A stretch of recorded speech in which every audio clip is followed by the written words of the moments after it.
مسجد نبوی میں 1.5 लाख लोगों को एक पाकिस्तानी ने सहरी करवाई। ये वाक़या पेश आया रमज़ान मुबारक के अंदर, जब एतकाफ़ पे बैठे होते हैं लोग। तकरीबन 1 से 1.5 लाख लोग मस्जिद नबी सल्लल्लाहु अलैहि वसल्लम में एतकाफ़ पे बैठते हैं। 27वें रोज़े की सहरी का वक्त था। लोग मुतकिफ़ीन सारे वेट कर रहे थे कि सहरी का सामान आएगा।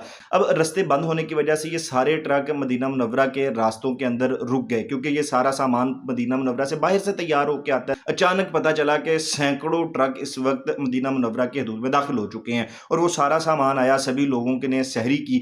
इसके बाद एक बात खुली कि सभी लोगों के ट्रक जब रोक दिए गए थे, किसी के ट्रक को आने की इजाज़त नहीं मिल रही थी, तो एक पाकिस्तानी बहुत बड़ा बिजनेसमैन है, उसके भी वहाँ पे कोई 60 ट्रक थे जो सामान लेके आ रहे थे, वो भी रुक गए। तो उसे जब पता चला, उसने फ़ौरन इंतज़ामिया से रब्ता किया, मदीना मुनव्वरा के गवर्नर से रब्ता किया और उनको कहा कि मेरे ट्रक जाने दें। रिक्वेस्ट करने के बाद उन्हें ये इजाज़त मिली कि सिर्फ वो ट्रक जिनका परमिट उस पाकिस्तानी बंदे के नाम पे है, उसको ये फेवर मिलेगी कि वो ट्रक चले जाए। उस बंदे ने अगले 10 मिनट के अंदर अंदर जितने ट्रक मदीना मुनव्वरा के रास्तों पे सामान लेके खड़े थे, उन सारे ट्रकों में मौजूद सामान खरीद लिया, परमिट अपने नाम पे कन्वर्ट करवाया। क्योंकि परमिट उसके नाम पे हो गया था सारे के सारे ट्रकों का, तो सभी ट्रकों को अंदर आने की इजाज़त मिल गई।